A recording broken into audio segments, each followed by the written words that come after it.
Dragonflies, it's Miss Elizabeth, and today we're going to look at the parts of a buttercup flower. This week we've been talking a lot about gardening and seeds and flowers and how things grow. So we're going to look at a buttercup flower, and this is a flower that you might be able to see outside growing in the grass. Little daisies are also around a lot right now, and so you can look at those and find some of these things in those flowers as well. So this says, if you look closely at a flower, you'll see that it's made of lots of different parts. So let's look at this picture here and tell your grown up, what do you see? So what I see there are stems, there are leaves, there are flowers, and there are buds. So we're going to look at a couple different things. A bud is a baby flower wrapped up in sepals. So sepals are kind of like a leaf that covers the flower part until it's ready to come out. So they protect the flower parts inside. As the petals grow, the sepals are pushed apart. So there they are right here. So here they look a lot bigger. This is more magnified than this. So they kind of shrink up and become the base of the flower. So these are the petals that are starting to grow.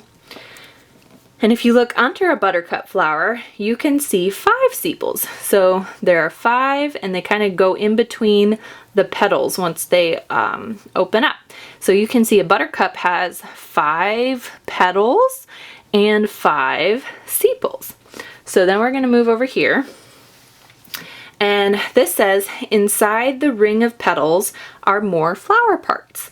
The green parts in the center are called the pistil, and around it are the stamens. So here you can see there's the green center of a buttercup, and then they have the yellow stamens around it.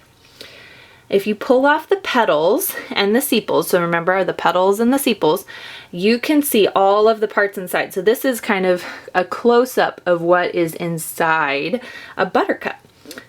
So here's your pistil, and that's the green part, and then the stamens here are magnified down here.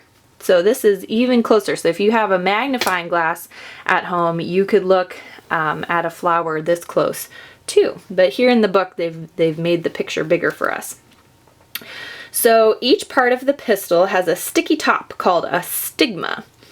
And there's a tiny oval inside each part of the pistil, and that is what grows into seeds. So once the flower grows and collects all sorts of nutrients, the petals fall off, and the seed grows if it's been fertilized. That's what bees do. Remember, they like to collect the pollen that's on the stamen, and they crawl all over the inside of the flower, and they take the pollen from the stamen and they put it on top of these stigmas, and then that's how the seed gets started growing. So that's the inside of a buttercup flower. Maybe you guys can go on a buttercup or a little daisy hunt and see what you guys can find. All right, talk to you soon. Bye.